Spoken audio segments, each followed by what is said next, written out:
So this right here is the RK61.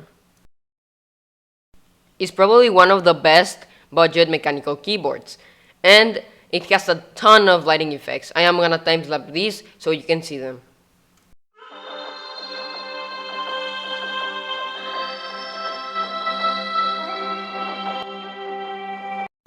You can pick up this keyboard in a ton of different switches, but as you can see in the video, mine has brown switches.